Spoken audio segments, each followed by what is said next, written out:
Hey, what's up? Justin here, and what I wanted to talk about today is embarrassment. So, I wanted to unpack this feeling in a way where we can manage it and analyze it within ourselves, and we can also potentially avoid embarrassing circumstances in the future. So, when thinking about embarrassment, I think it's important, first of all, to know who we are.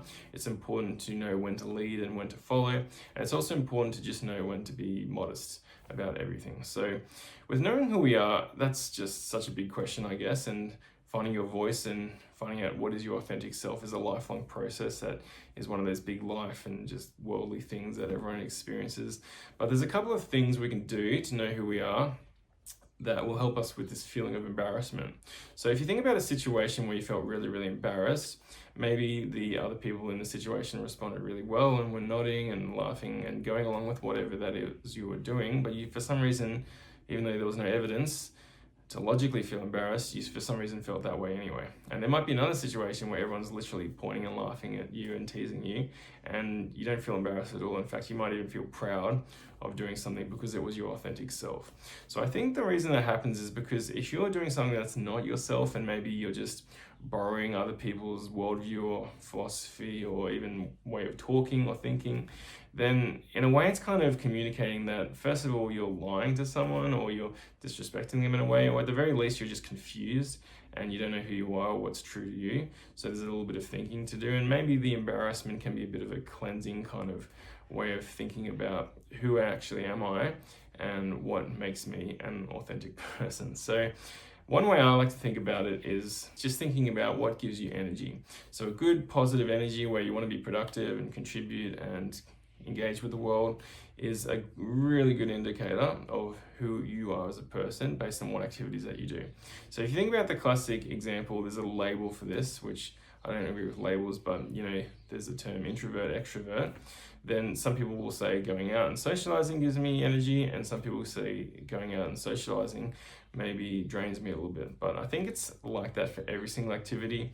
So some people going out and playing ping pong might be draining, and some people going out and playing ping pong might be really energizing. And it's the same for painting and going skiing in the middle of nowhere or whatever it is.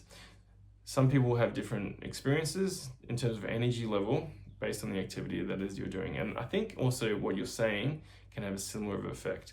So if you're really conscious and pay attention to when it is that you're feeling energized, and it can be energized because you're looking forward to something, or it could be energized after you do something, then that's a really good sense of finding out who your authentic self is and finding out what your voice is.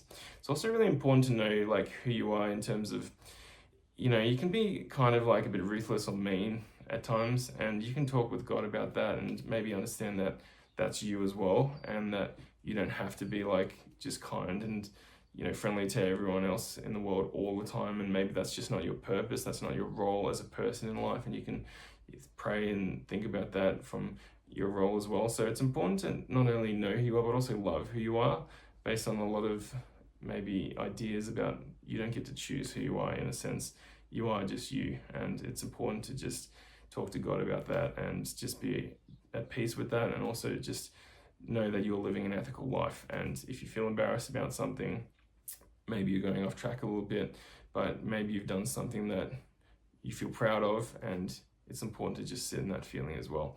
So I think the next thing about embarrassment is knowing when to be a leader and when to be a follower. So I believe that it's important to learn how to follow before you learn how to lead, because otherwise you don't know what you're asking of people, and you're just trying to be a little bit of a headstrong kind of person who's not really in the mainstream, and they're trying to gain followers in a way where they'll just get sick of you eventually. So if you know when to follow and when to lead, I always start with following, and I give the opportunity for other people to lead, and if they squander that, then maybe I can offer a little bit of my perspective in terms of an initiative type way in the situation. However, I always try to learn the most from people, and this ties into the third point of being modest.